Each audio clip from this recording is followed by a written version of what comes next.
What's going on, guys, and welcome to the channel.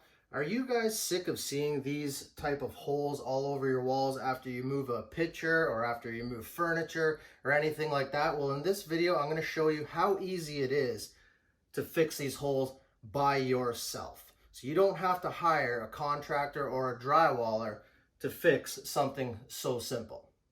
So if you guys enjoyed the video, make sure you hit that like button, and if you're new to the channel, hit that subscribe button on your way out. Make sure you go check out my other videos. I have lots of different types of videos, anything from DIYs to tool reviews. So first off, I'm going to show you guys exactly what you're going to need to do this project. So first off, what you're going to need is some drywall compound. In this video, I'm going to be using this patch and repair color cue. And what it is it goes on pink and dries white. So you know when it's time to put on your next coat or to sand when it's finished. So next, what you're going to need some putty knives. I'm going to be using a 3-inch knife, and I'm going to also be using a 5-inch knife. So once all the mudding repair is done, you're going to need something to sand it with. So I'm going to be using this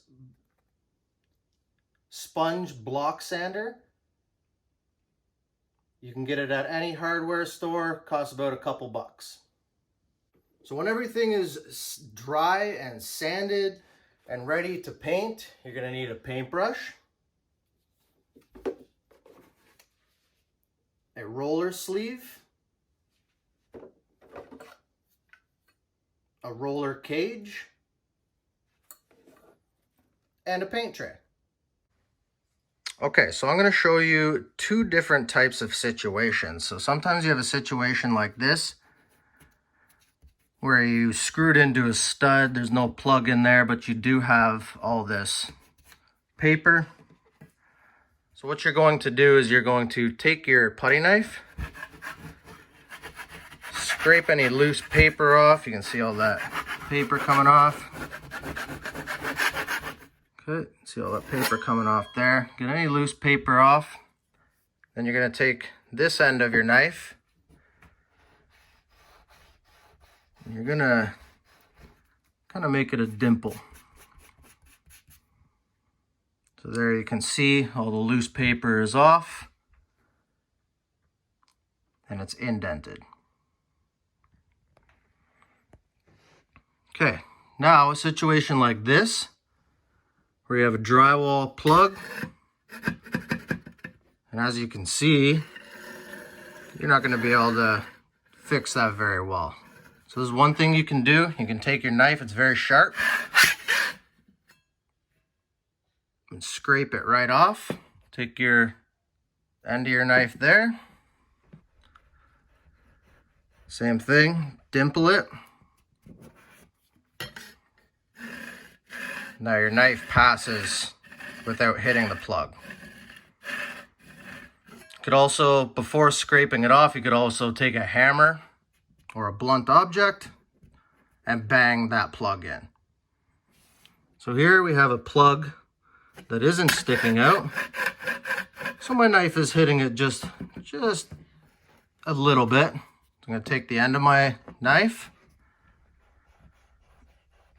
and again, dimple it in so my knife runs smooth across it and doesn't interfere with fixing it. Okay, so next up, now you're ready to apply your mud. So I'm going to take my mud, I'm going to open her up. You can get this at any hardware store, retail probably maybe $5-10 bucks. As you can see, pink.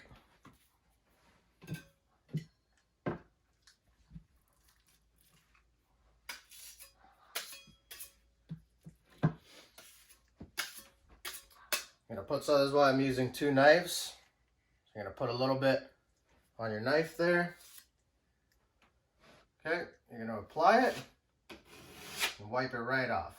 Sometimes you can apply it a couple times just to make sure you get it in there.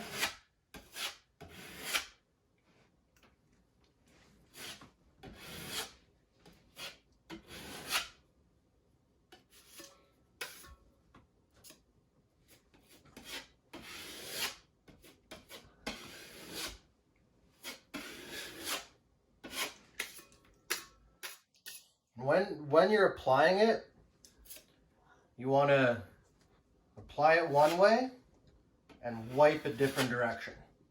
You don't want to apply it, say, from top down and then wipe it from top down. It ends up pulling mud out of the hole. So you can apply with a downward motion and wipe it across or up. So now your patches are going to look like that. So here's what I was talking about. You're gonna, if you swipe down and then wipe it down, you can see there that it doesn't completely fill the hole. So you're gonna wipe down, or apply down, sorry, wipe across, you get better coverage.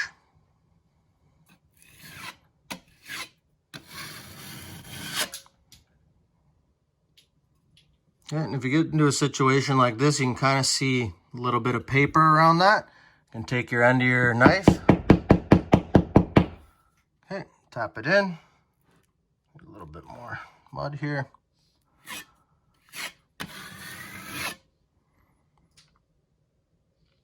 There, and it'll cover a lot better because you're making a bigger indent.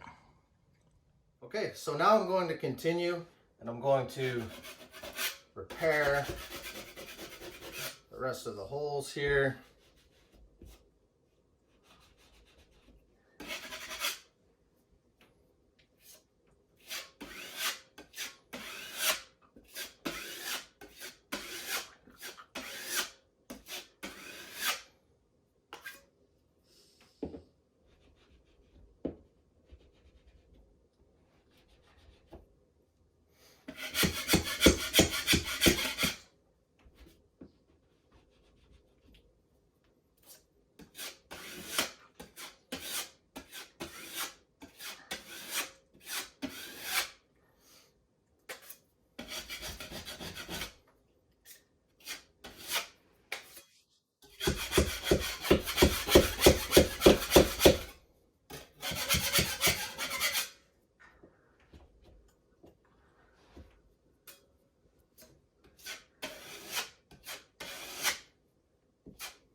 So now another little tip, after you break the tip or cut the tip off of the wall plug, even if it is flush, still give it a little indent and push that wall plug into the wall. What this will do is it will help prevent that wall plug from popping in the future. So make sure you still give it a little indent.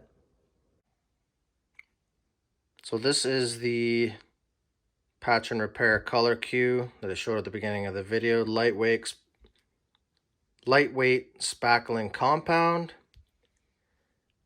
Okay, so when it dries, I don't know if you can see that in the video, but you can see it's a little bit pink in the middle there. It's all white around the outside. That was a deeper one, so it's taking a little bit longer to dry, and this is probably going on maybe 10-15 minutes since I coated them. These smaller ones are pretty much almost dry. And you can see here these larger ones are still a bit pink in the middle, so they're going to take a bit longer to dry. Okay, so after about 20 to 30 minutes or so, the patches are now going to be dry. So what you're going to do is you're going to take your sponge sander, and you're going to make a couple passes over each patch to take off any high spots. And then you're going to take some more of your compound and you're going to give it a second coat.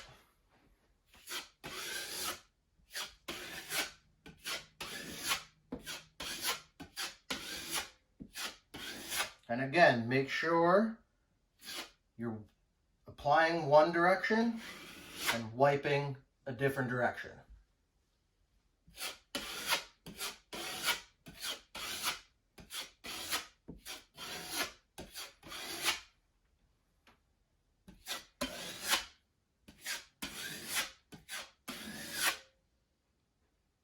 Okay, now we're going to wait another 20 to 30 minutes for that second coat to dry, and then on to the next step. Okay guys, now that your second coat is completely dry, again, you're going to take your sponge sander. You're going to give it just a little scuff, just to take off any high spots.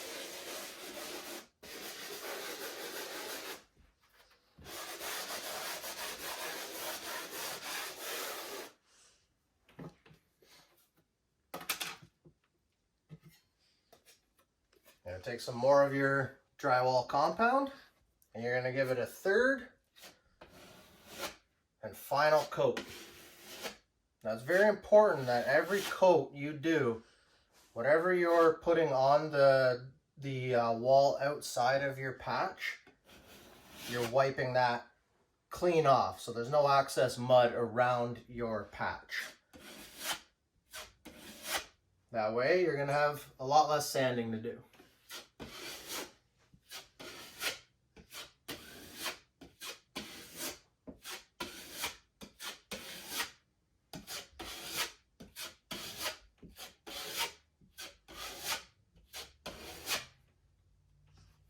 Okay, now that we got those final coated, we're gonna sit around, wait for it to dry, and I'll show you guys the next step. Okay, now that your final coat is dry, you're going to take your block sander. You're going to give it a final sand. Only needs a little bit. You don't need to sand too much.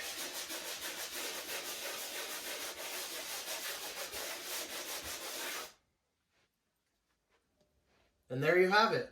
Now your spots are ready for paint. So depending on how many patches you have in one area, if you're only doing a couple little screw holes or whatnot, you don't necessarily have to prime them before painting. But in a situation like this where I have a bunch all in one area, I am going to prime these spots first, and then I'm going to give it some finish paint. So there you have it, guys. It's that simple to do it yourself. No need to hire a professional drywaller, professional painter, just to take care of a couple of spots when you're moving pitches around, stuff like that in your home. So something so simple can actually save you a lot of money. I hope you guys enjoyed the video. If you did enjoy the video, hit that like button. And if you're new to the channel, hit that subscribe button down below. And make sure you guys go check out my other videos. And I want to thank you guys a lot for watching. Take care.